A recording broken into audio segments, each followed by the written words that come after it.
আমি সাথিয়ার আপা আপনাদের সামনে হাজির হয়ে গেলাম রান্নাবান্নার রেসিপি নিয়ে। আসসালামু আলাইকুম, কেমন আছেন সবাই? আজ মেলা কয়দিন ধরে ছোটো মাছ দিয়ে ভাত খাওয়ার লেগে মনে কয় ভিতরটা আনচান আনচান করবে লাগছিল। তো বাজারে পাঠা দিছি যে কয়টা ছোটো মাছ নিয়ে এসো, এ যায় ছোটো মাছ, চিংড়ি মাছ, পাবদা মাছ, রুই মাছ সব নিয়ে এসে। তো রুই মাছটা কাটে আনছে, বুদ্ধিমানেরই কাম করছে। রুই মাছটা কাটা আমার ঝামেলা হয় নাই। এখন ছোটো মাছ তো খাওয়া যত স্বাদ, কাটায় তো কষ্ট।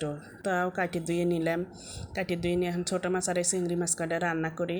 ছোটো মাছ কটা আমি এখন মৌলবি কচুর ডাগুর দিয়ে রান্না করবো। এই মৌলবি কচুর ডাগুর কোন দেশে কী কয় জানি না, আমরা মৌলবি কচুর ডাগুর কই।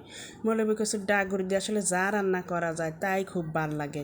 তাই আমি এখন ছোটো মাছগুলো মৌলবি কচুর ডাগুরগুলো সুন্দর করে কুচি কুচি করে কাটি দিয়ে ছোটো মাছ হাতে মাখায়া চরচরি করব। আমি কোনো কিছু বাটা কষা ব্যবহার করি নি, সব কিছুর গুঁড়া মুড়া দিয়েই সুন্দর করে মাখা দিছি। তাই যে স্বাদ লাগবে না ইনশাল্লাহ, খায়া মনে করে যে উল্টে যাওয়া লাগবে না। তাই সুন্দর করে এভাবে মাখায় নিলাম, মাখায় নিয়ে চরচরি বসায় দেব। আপনারা যারা এখনও আমার পেজটা ফলো করেন নাই তারা আমার পেজটা ফলো দিয়ে পাশে থাকবেন, সামনে যাতে আরও ভালো ভালো ভিডিও দিতে পারি দোয়া করবেন।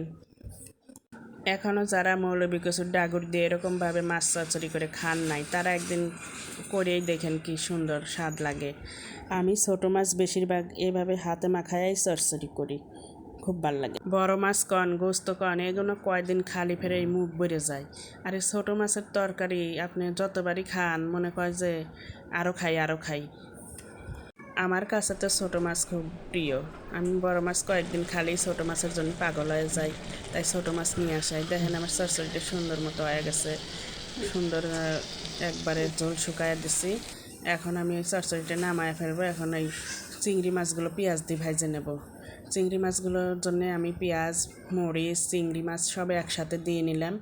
একসাথে দিয়ে এখন লবণ, হলুদ, মরিচ সব কিছুর গুঁড়া দিয়ে একটু বাটা কষাও দেবো, দিয়ে সুন্দর করে খালি ভাজতেই থাকবো। ভাজা হয়ে গেলে সুন্দর হয়ে যাবে। চিংড়ি মাছ এভাবে পেঁয়াজ দিয়ে ভাজে খালিও ভালো লাগে, তরকারি রান্না করে খালিও ভালো লাগে। যেভাবে খান চিংড়ি মাছও সব তরকারিতে মেশে।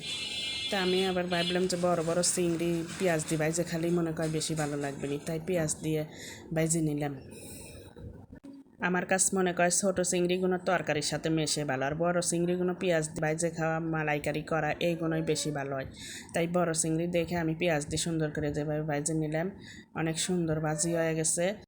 এখন আমার সব রান্নাবান্না শেষ। আজকে এই পর্যন্তই, ভালো থাকবেন, আল্লাহ হাফেজ।